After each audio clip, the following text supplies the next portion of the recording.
Alors, Autre Monde, c'est une série de romans fantastiques et de romans d'aventure qui sont à la fois un hommage à toute la littérature qui, moi, m'a donné envie de lire et d'écrire, et en même temps ma petite récréation au milieu de mes thrillers. Et c'est une série qui me permet de raconter comment est-ce que une tempête assez surprenante euh, transformerait le monde, le changerait jusqu'à finalement laisser quelques rares survivants humains euh, pour, euh, pour constituer un nouveau monde avec d'une part les enfants, les pans, et d'autre part les adultes et cyniques. Et ces deux univers-là vont s'affronter puisque en fait les enfants et les adultes doivent recréer une société pour différentes raisons et ces sociétés vont s'opposer.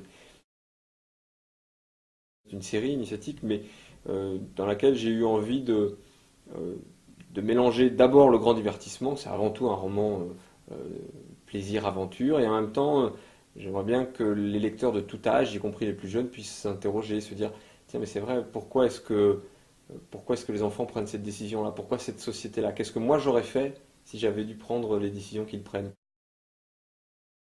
Le cœur de la Terre, le tome 3, c'est le roman dans lequel on va découvrir finalement euh, toutes les réponses aux secrets qui ont été posés dans les tomes précédents, à savoir qui sont ces étranges figures emblématiques des adultes, à savoir la reine Malronce, cette créature étrange qu'est le Ropérodène, et puis comment est-ce que les pans vont essayer de maîtriser leur altération pour essayer de redéfinir un nouveau monde.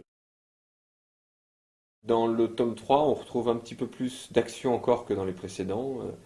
Il y a forcément la grande bataille qui est annoncée depuis maintenant quasiment la fin du tome 1. On n'y échappe pas. En revanche, je pense que son issue pourra surprendre plus d'un lecteur. Ce qui, moi, était important, c'était de faire une mise en place dans le premier tome, de montrer quel est cet univers-là, qui sont les personnages, les tenants, les aboutissants. Dans le tome 2, d'aller un peu plus loin et de vraiment, cette fois-ci, rentrer dans le détail des personnages, y compris surtout des cyniques et de cette reine Malronce, et du Ropérodène qui pourchasse certains des personnages héroïques.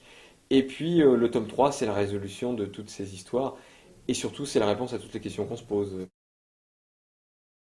L'idée des pans, c'est venu tout simplement lorsque je me suis demandé comment caractériser un groupe d'enfants qui serait à la fois l'innocence et en même temps qui serait la réflexion sur ce qu'est l'innocence et la maturité. Et les pans, c'était un hommage à Peter Pan, ce garçon qui ne voulait pas grandir, puisque très vite les enfants d'autres mondes se rendent compte que plus ils commencent à grandir, plus ils se rapprochent d'un âge à peu près adulte, et plus ils ont l'impression qu'ils vont trahir les leurs pour devenir à leur tour des adultes cyniques. Et c'est comme ça qu'ils ont décidé d'appeler leurs adversaires.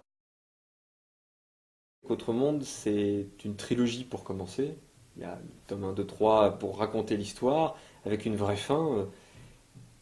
Et en réalité, il y en aura encore quatre autres derrière. Sachant que le quatrième tome reprendra quelques semaines seulement après la fin du tome 3.